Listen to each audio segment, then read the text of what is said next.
Shalom, jumpa lagi dengan saya di Klavus Sukacita. Mari kita berdoa sebelum mendengarkan firman-Nya. Bapa, terima kasih, kami rindu untuk terus hidup kami diisi lewat kebenaran firman-Mu. Roh Kudus, mampukan kami untuk kami menangkap suara Tuhan yang berbicara bagi kami. Amin. Bagian kebenaran firman Tuhan 1 Petrus pada pasalnya yang pertama, ayatnya yang ke-9 sampai ayatnya yang ke-11, demikian bunyi firman Tuhan. Karena kamu telah mencapai tujuan imanmu, yaitu keselamatan jiwamu. Keselamatan itulah yang diselidiki dan diteliti oleh nabi-nabi yang telah bernubuat tentang kasih karunia yang ditentukan bagi kamu.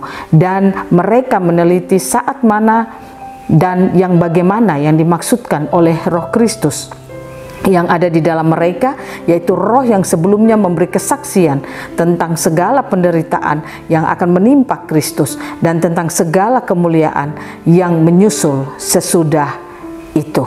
Demikian jawab pembacaan firman Tuhan. Pemirsa Klavus yang diberkati oleh Tuhan, marilah kita tetap menjalani hari-hari hidup kita dengan terus setia kepada Tuhan. Saya percaya apa yang kita jalani dalam hari-hari hidup kita ini merupakan kasih karunia Tuhan atas hidup kita. Kasih karunia Tuhanlah yang memampukan saudara dan saya untuk menerima janji Tuhan. Kasih karunia Tuhan yang memampukan saudara dan saya untuk hidup setia dan taat kepada Tuhan, yang membuat kita berkemenangan di dalam Tuhan, yang membuat kita dapat hidup di dalam iman kepada Tuhan. Itu adalah kasih karunia Tuhan yang diberikan bagi kehidupan saudara dan saya. Hendaklah setiap kita menjalani hari-hari hidup kita dengan kasih karunia yang diberikan bagi kita dengan penuh sukacita dan damai sejahtera. Artinya jangan pernah kita mundur dari apa yang telah Allah berikan bagi kita, tapi baiklah kita berjalan dari kemenangan kepada kemenangan terus di dalam perjalanan hidup kita. Belajar lewat bagian kebenaran firman Tuhan. Di sini Petrus bersaksi kepada jemaat Tuhan tentang mereka yang sudah memiliki perjalanan kehidupan yang di dalam iman. Mereka berjalan di dalam iman dan keselamatan itulah yang membuat sehingga apa yang mereka jalani di dalam kehidupan mereka. Di sini Petrus mengatakan bahwa apa yang sementara mereka jalani itulah perjalanan kehidupan mereka yang telah dilakukan atau diteliti oleh para nabi-nabi pada waktu itu. Ketika nabi-nabi menerima roh yang ada dalam hidup mereka, Kristus yang ada dalam hidup mereka, karena kita tahu Kristus itu adalah Allah itu sendiri, itu sudah ada di dalam kehidupan mereka. Dikatakan bahwa roh di dalam kehidupan mereka itulah yang memampukan mereka meneliti tentang apa yang sementara dipercayakan atau dijalani oleh para umat Tuhan saat itu.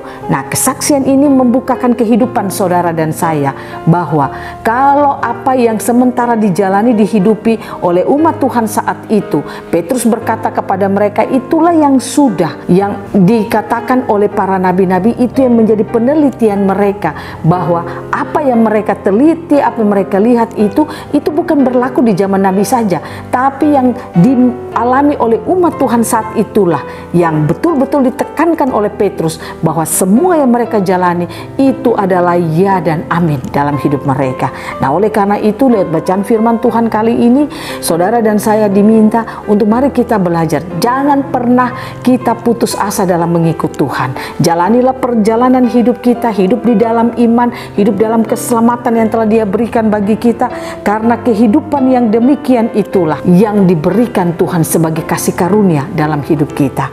Kita dituntut jalani hari-hari hidup kita di dalam kasih.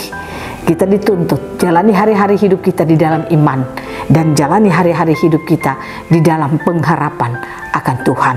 Ketika kita bisa menjalani hari-hari hidup kita demikian, maka kasih karunia Tuhan akan terus terjadi dalam hidup kita, akan terus berlaku di dalam kehidupan kita, sehingga kita tidak menjadi orang Kristen yang lemah, tapi kita akan menjadi orang Kristen yang ada di dalam sukacita dan damai sejahtera setiap saat. Jalanilah hari-hari hidup saudara terus dalam kemenangan Tuhan. Jangan pernah putus asa, sekalipun ada tantangan, ada persoalan, maju terus di dalam Tuhan, berjalan dalam iman, lakukan kasih dalam hidupmu, miliki pengharapan hanya kepada Tuhan.